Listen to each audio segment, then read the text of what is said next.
या काही टिप्स लक्षात ठेवून खिचडी केली तर ती नक्कीच मऊसूत तर होईलच, शिवाय खिचडीतला प्रत्येक साबुदाणा अगदी मोत्यासारखा टपोरा आणि मोकळा होईल.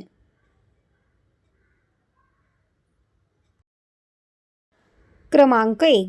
साबुदाणा चिकट असतो हे आपल्याला माहीत आहे. त्यामुळे काही वेळा खिचडी चिकट होते, पण शेंगदाण्याचा कूटही चिकट असतो. त्यामुळे हे दोन्ही एकत्र आले की खिचडी थंड झाल्यावर तिचा गोळा होतो.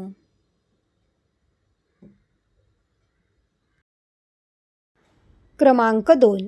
आपण साधारणपणे भिजवलेल्या साबुदाण्यामध्ये शेंगदाण्याचा कूट, साखर, मीठ घालतो आणि मग हे सगळे फोडणीत टाकतो. पण असे करू नये, कारण यामुळेच खिचडी जास्त चिकट होण्याची शक्यता असते.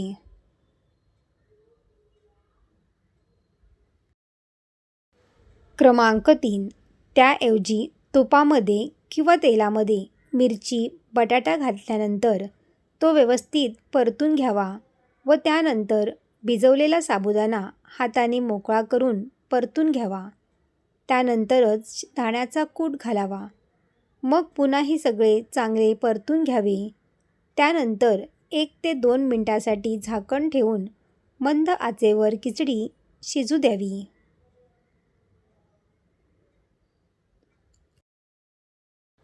क्रमांक 4. महत्त्वाची टीप म्हणजे खिचडी करताना हिरवी मिरची घालताना ती चिरून न घालता ठेचा करून घालावा. म्हणजे सर्व खिचडीला व्यवस्थित लागून चव छान खमंग होईल व मिरची दाताखाली येऊन ठसका लागणार नाही.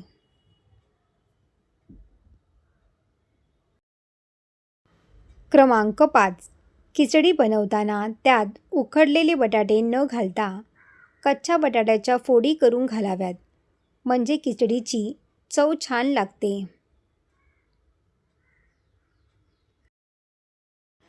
क्रमांक 6. या मिश्रणात लिंबाचा रस पिळून घ्यावा. आपल्या आवडीनुसार लिंबाचा रस पिळाला आणि त्यानंतर मीठ, साखर घालून मग सगळे चांगले परतून घ्यावे.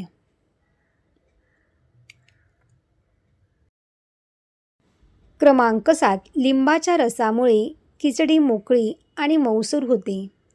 ही खिचडी बराच वेळ मऊ लुसलुशीत राहते. विशेष म्हणजे ती पुन्हा गरम केली तरीही चिकट न होता आहे तशीच मोकळी राहते. म्हणूनच लिंबू वरून पिळून घेण्यापेक्षा अशा प्रकारे खिचडी करताना पिळल्यास खिचडी चांगली व्हायला मदत होते.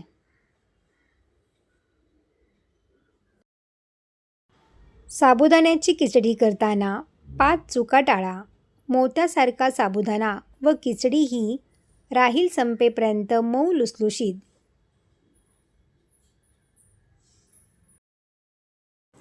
क्रमांक 1. साबुदाणा खिचडी करण्याआधी साबुदाणा हलक्या हाताने चोळून 2 मिनिटं पाण्याने स्वच्छ धुवून घ्यावा. कारण साबुदाण्यामध्ये स्टार्च जास्त प्रमाणात असतात, त्यामुळे स्टार्च निघून जाते.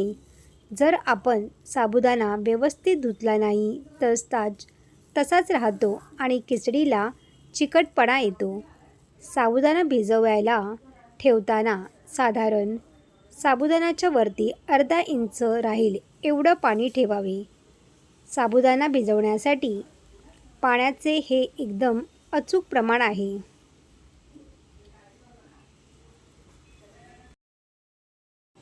क्रमांक 2. साबुदाणा 4 तास भिजत ठेवावा. साबुदाण्याची खिचडी करताना भिजवायच्या आधी साबुदाणा हलका होईपर्यंत थोडासा गरम करून घ्यावा. त्यानंतर गार झाल्यावर पाण्याने हलक्या हाताने चोळून मग भिजवून ठेवावा. तो नेहमीपेक्षा लवकर भिजतो आणि खिचडी पण छान मऊ मोकळी होते. शिवाय साबुदाणा गरम केल्यामुळे खिचडी पचायला पण हलकी होते.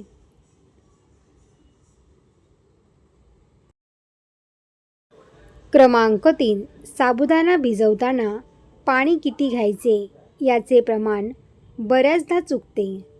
साबुदाण्यावर अगदी अर्धा इंच पाणी राहील एवढंच पाणी ठेवावे. पाण्याऐवजी तुम्ही ताकही वापरू शकता. ताकामुळे खिचडीला एक छान असा वेगळा स्वाद येतो.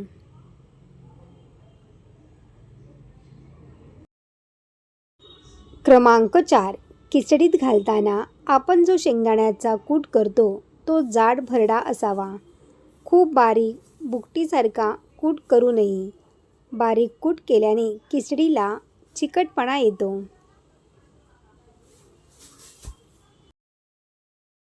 क्रमांक 5. खिचडीमध्ये आपण जे तूप किंवा तेल वापरतो ते नेहमी फोडणी करून सुरुवातीलाच साबुदाणा तुपात हलकासा व्यवस्थित परतून झाल्यानंतरच मग शेंगदाण्याचा कूट टाकावा.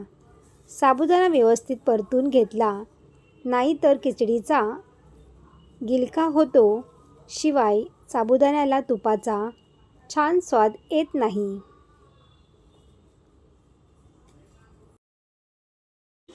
क्रमांक 6. खिचडी बनवण्यासाठी जास्त खोलगट भांडे वापरू नये. त्याऐवजी पसरट भांडे वापरावे. त्यामुळे साबुदाणा व्यवस्थित पसरला जातो व चिकट खिचडी होत नाही.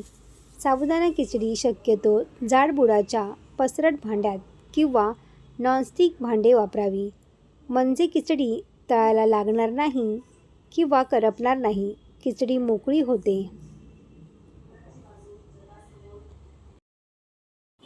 सर्व टिप्स तुम्हाला आवडले असतील तर व्हिडिओला लाईक करा आणि आपल्या मित्रपरिवारामध्ये शेअर करा. असेच नवनवीन व्हिडिओ पाहण्यासाठी चॅनलला सबस्क्राईब करा. धन्यवाद.